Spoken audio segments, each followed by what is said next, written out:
오늘은 요한복음 6장 말씀을 가지고 결핍에서 시작되는 은혜라고 하는 제목으로 묵상 나눔하도록 하겠습니다. 먼저 1절로 5절 말씀인데 5절을 봅니다. 우리가 어디서 떡을 사서 이 사람들을 먹이겠느냐 그랬습니다. 예수님께서 병자들을 고치신다는 소문이 퍼지자 많은 사람들이 예수님께 몰려들기 시작했습니다. 예수님은 군중들을 매일 대하시는 일의 압박감으로 인해서 지치고 피곤하셨습니다. 제자들 역시 전도사역으로 인해서 몹시 피곤했기에 예수님은 제자들과 함께 갈릴리 바다 건너편에 있는 한적한 산 기슭으로 이동하셨습니다. 그때는 유월절 기간으로서 수천 명의 순례자들이 예루살렘과 그 주변 지역으로 몰려들고 있을 때였어요.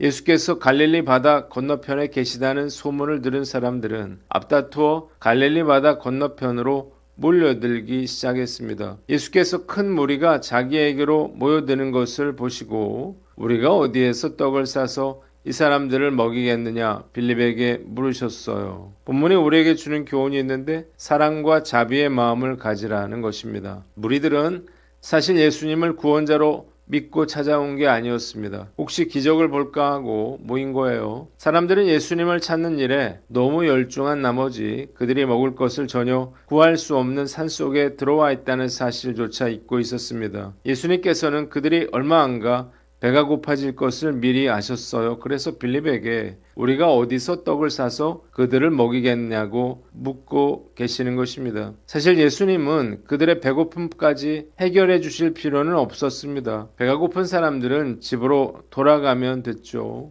그러나 예수님께서는 그들의 배고픔을 외면하지 않으셨습니다. 기적을 베푸셔서 그들을 배불리 먹여주시려고 하시는 거예요. 예수님은 우리가 잘했든 잘못했든 상관없이 예수님께 나와 도움을 구하는 자들에게 은혜를 베풀어 주시는 분이십니다. 무슨 목적으로 왔든지 간에 일단 배고픈 자는 먹여주고 병든 자는 고쳐주시는 분이 바로 우리 예수님이십니다. 예수님께 육적 축복만을 구하는 기복신앙은 분명 잘못된 거죠. 그러나 예수님은 우리가 긴급하고도 절박한 상황 가운데 처했을 때에 우리의 육적인 필요를 외면하지 않으십니다. 경제적인 어려움 가운데 있고 질병과 고통 가운데 있고 가정 문제, 사업 문제로 인해서 걱정과 근심 가운데 있다면 예수님께 나아가서 도우심을 구해야만 합니다. 예수님은 우리의 필요를 채워주시는 분이에요.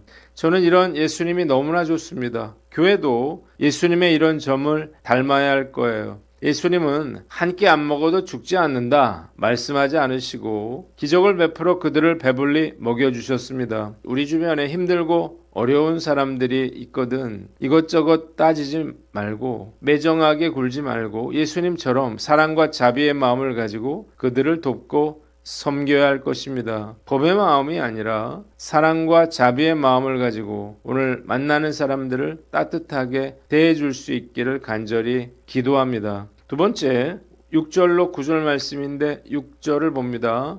친히 어떻게 하실지를 아시고 빌립을 시험하고자 하심이라 그랬습니다. 먼저 6절로 7절에는 빌립에 대해서 나옵니다. 예수님께서는 몰려든 수많은 사람들을 먹이시려는 계획을 가지시고 빌립에게 우리가 어디서 떡을 사서 이 사람들을 먹이겠느냐고 물으셨습니다. 빌립이 어떤 대답을 하실지 테스트하신 거예요. 물론 예수님께서는 이 무리들을 어떻게 하실지 이미 계획을 세워 놓으셨습니다. 단지 빌립이 어떤 대답을 할지 알기를 원하셨던 거예요. 예수님의 질문에 빌립은 각 사람으로 조금씩 받게 할지라도 200데나리온의 떡이 부족하리다 라고 말했습니다. 순간적으로 머리를 굴려서 그가 계산해낼 수 있는 가장 정확한 수치를 예수님께 말한 거예요. 당시 한 데나리온은 노동자의 하루 일당이었으니 10만 원으로 계산한다면 2천만 원이 넘는 큰 돈이었습니다. 두 번째, 8절로 9절에 안드레가 나와요.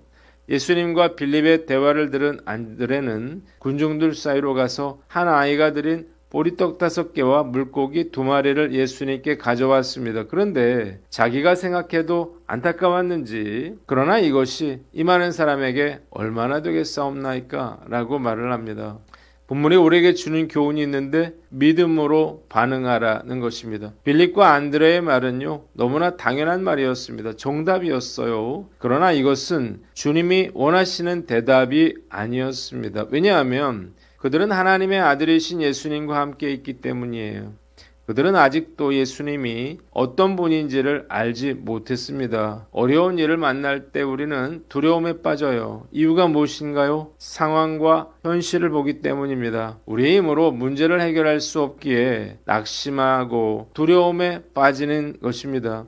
예수님께서 빌립과 안드레가 해결할 수 없는 질문을 하신 이유는 주님 자신이 문제의 대답임을 알게 하시기 위해서였습니다. 주님은 우리가 할 수 없는 것을 하라고 하시지 않습니다. 기적은 우리가 아니라 주님께서 일으키시는 거예요. 때문에 믿음을 가지고 문제를 해결하실 주님께 나아가야 합니다. 주님께 문제를 내어드리면 나머지는 주님께서 해결해 주십니다. 오늘 나는 어떤가 살펴봅니다. 아마 저도 같은 상황이라면 빌립과 안드레처럼 말했을 것 같아요. 나를 힘들게 하고 나를 낙심케 만드는 상황 앞에서 믿음으로 반응함으로 주님의 기적을 경험하는 축복을 누릴 수 있기를 다짐해 봅니다. 두 번째, 부정적인 신앙관을 버려라 하는 거예요. 빌립이 각 사람으로 조금씩 받게 할지라도 200데나리온의 떡이 부족하리이다 라고 한 말이 문제가 되는 것은요, 그 대답이 부정적이라는 것입니다. 빌립의 말에는 떡을 각 사람에게 조금씩 주더라도 200데나리온이 필요한데 그 돈이 어디서 나겠느냐는 부정적인 생각이 담겨 있는 거예요. 우리 주변에 이런 부정적인 사람들이 있습니다. 어떤 일을 제안하면 이건 이런 문제점이 있고 저건 저래서 안 된다고 말합니다. 아주 피곤한 사람들인데요. 그런 사람들과 이야기를 하다 보면 결국 아무것도 할 수 없다는 생각이 듭니다. 왜 부정적인가요? 현실을 보기 때문이에요. 부정적인 사람들은 이용 가능한 자원들만 봅니다. 그리고 그런 보잘것없는 자원들에 절망하고 압도당한 후에 두려움에 빠집니다. 그래서 그 상황의 불가능성을 강조하는 것입니다. 부정적인 신앙을 가진 사람들도 마찬가지예요. 어떤 문제가 발생하면 부정적인 신앙을 가진 사람들은 하나님의 능력을 보지 않고 그 문제를 봅니다. 때문에 하나님께서 그 문제를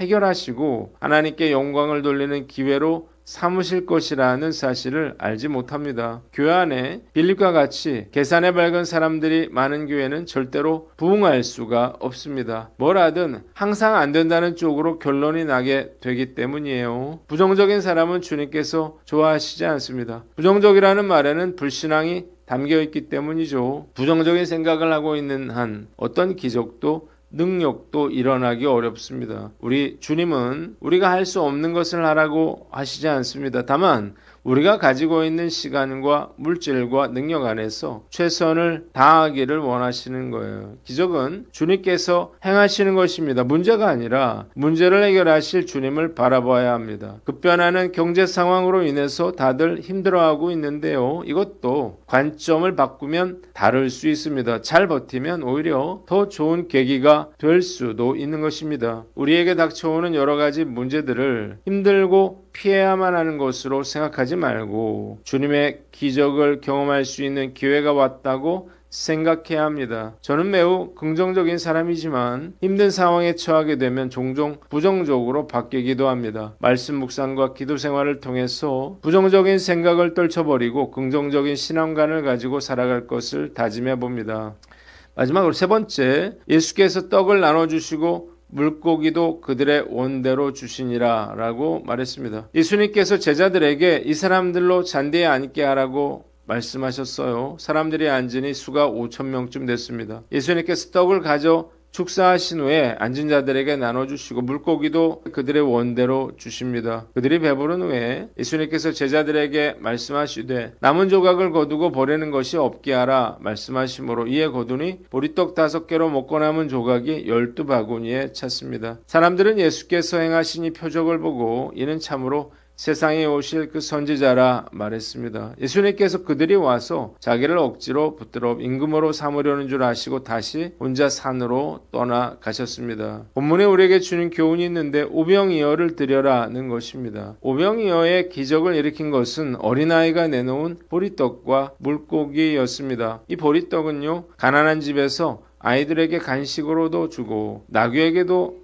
먹인 가난한 사람들의 음식이었어요. 물고기도 마찬가지예요. 낚시꾼들이 낚시를 하다가 큰 고기가 잡히면 바구니에 담아 가지고 오지만 작은 고기는 다시 물속에 넣어줍니다. 그런데 가져오기는 너무 작고 그렇다고 다시 물속에 넣을 필요가 없는 어중간한 크기의 물고기가 있는데 낚시꾼들은 이런 고기를 바닥에 버렸습니다. 그러면 고아나 과부와 같은 가난한 사람들이 바닷가에 나가서 주워다가 소금에 절여서 자기들의 양식으로 삼았습니다. 이처럼 소금에 절인 자반고등어 같은 물고기가 바로 아이가 내놓은 물고기였어요. 지금 예수님 앞에 보리떡 5개와 물고기 2마리가 받쳐졌습니다. 가난한 사람들의 볼품없는 한 끼 식사예요. 그런데 이 보잘것없는 음식에서 기적이 일어난 것입니다. 예수님은 돌로 떡을 만들지 않으셨어요. 그 대신 한 소년이 바친 작은 떡 5개를 축복하시고 그것을 통해서 기적을 베풀어 주셨습니다. 이것이 우리에게 무엇을 알려주는가요? 기적은 하늘에서 떨어지는 것이 아니라 내가 가진 작은 것을 드릴 때 예수님이 그것에 축복해 주셔서 이루어지는 것이라는 것입니다. 주님의 기적에 동참하고 싶다면 우리의 오병이어를 주님께 드릴 수 있어야만 합니다. 주님께서 우리의 헌신을 통해서 일하기를 기뻐하시기 때문이에요. 펌프물을 퍼올릴 때에